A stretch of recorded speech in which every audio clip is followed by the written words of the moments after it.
خب یه توضیح راجع به نیروی شناوری بدیم.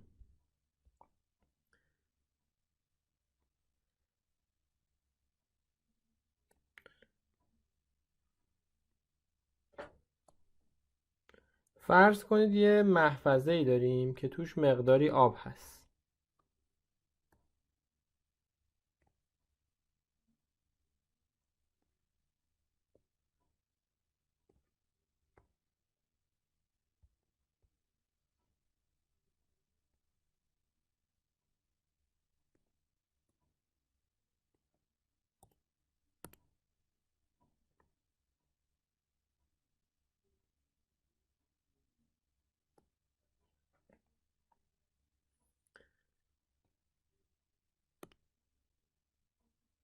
داخل این محفظه مقداری آب هست.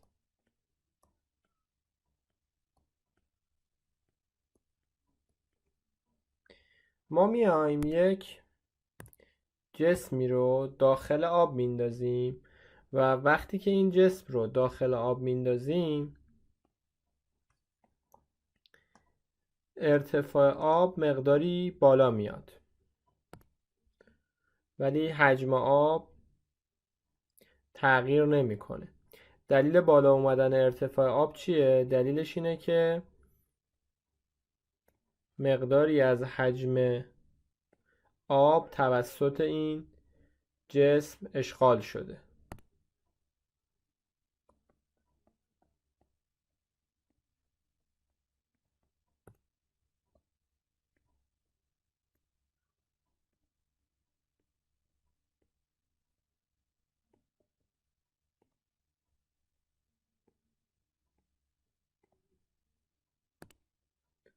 فرض کنید این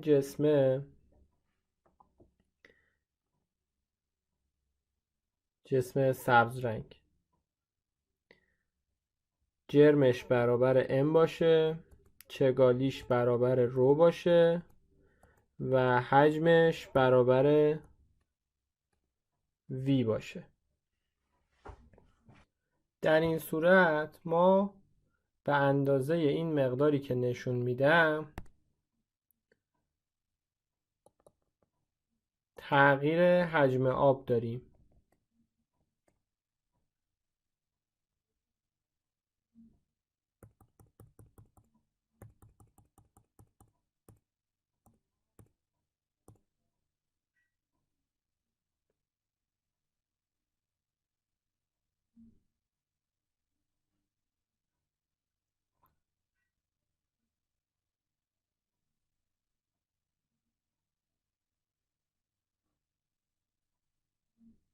در این صورت آب به اندازه یک مقدار نسبت به شکل سمت چپ بالا میاد که حجم این مقدار آب بالا اومدن رو من دارم روی شکل نشون میدم.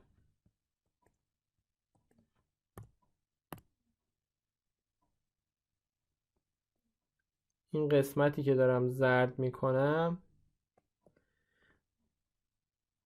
مقداری از حجم آبه که نسبت به شکل سمت چپ بالا اومده و این قسمت آب زرد رنگ و این قسمت از آب که بالاتر نسبت به شکل سمت چپ جرمشو با MW، چگالیشو با رو W و حجمشو با VW نشون میدیم.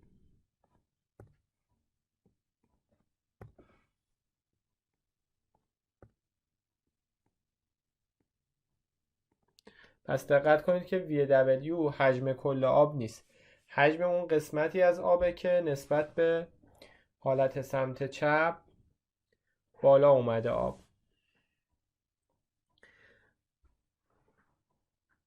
قانون ارشمیدس میگه که نیروی وزن این جسمی که توی آب شناوره برابر است با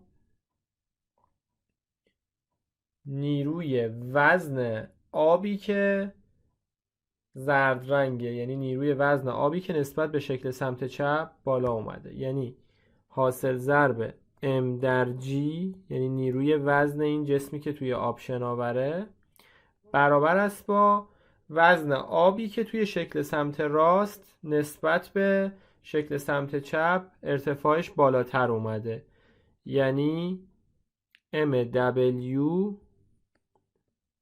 ضرب در G. خب از اونجایی که ما میدونیم رو برابر MVم هست، یعنی چگالی برابر با جرم تقسیم بر حجم، از اینجا به جای M میتونیم بذاریم رو ضرب در V یا چگالی ضرب در حجم. پس به جای جرم این جسم شناور میذاریم رو ضرب در V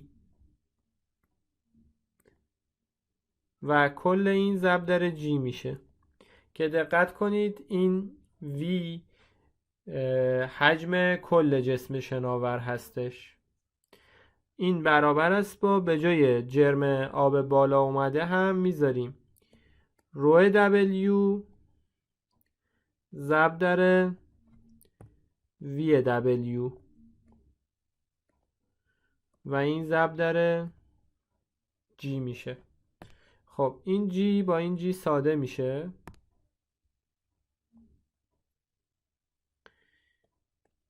رو ضرب در V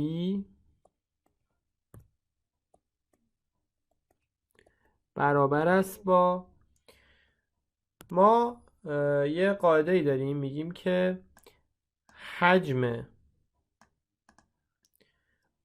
آبی که بالا اومده که با رنگ زرد من نشونش دادم برابر حجم قسمتی از این جسم شناوره که داخل آبه، یعنی این قسمت نارنجی رنگ که من می نویسم وی تر شده، یعنی حجمی که داخل آب قرار داره. پس من اینجا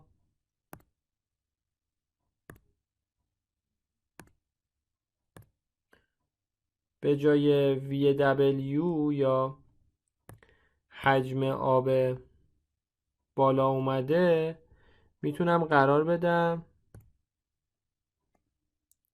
حجم تر شده جسم شناور. پس حاصل ضرب رو در V برابر است با روی W ضرب در حجم تر شده جسم شناور.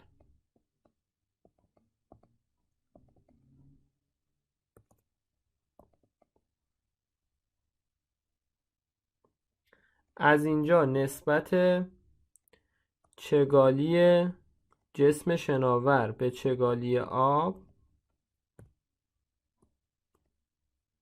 برابر است با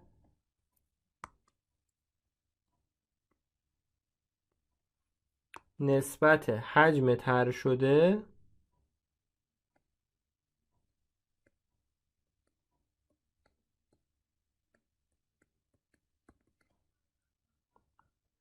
به حجم کل جسم شناور که به این کسر میگن نسبت شناوری.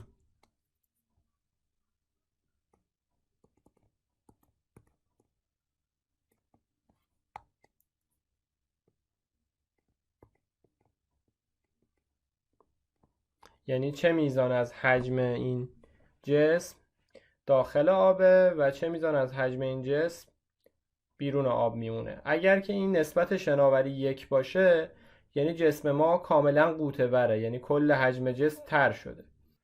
و اگر نسبت شناوری بین 0 و 1 باشه یعنی قسمتی از جسم داخل آبه و قسمتی از جسم بیرون آبه.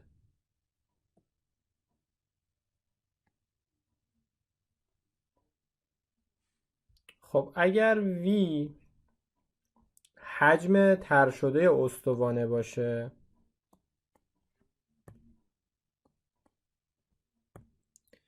طبق نسبت شناوری که الان توضیح دادیم، نسبت V به VS یعنی حجم طرح شده استوانه به حجم کل استوانه در حالت 1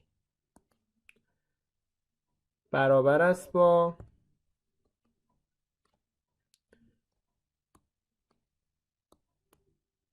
رو S1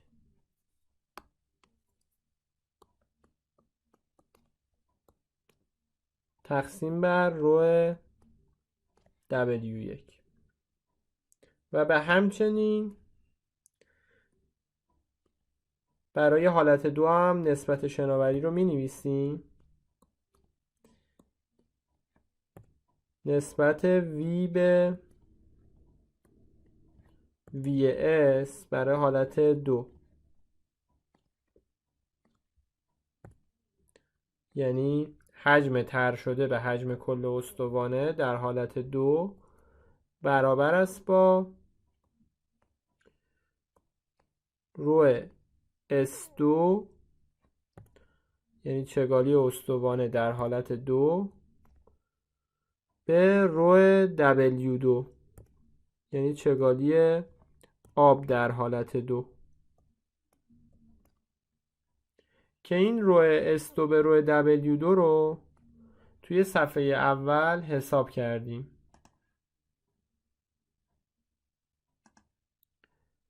اینجا رو S2 به رو W2 میشه رو S1 به رو W1 ضرب در 1 به علاوه بتای W دلتا تتا به روی 1 به علاوه بتای S دلتا تتا. این مقدار رو جایگذاری میکنم.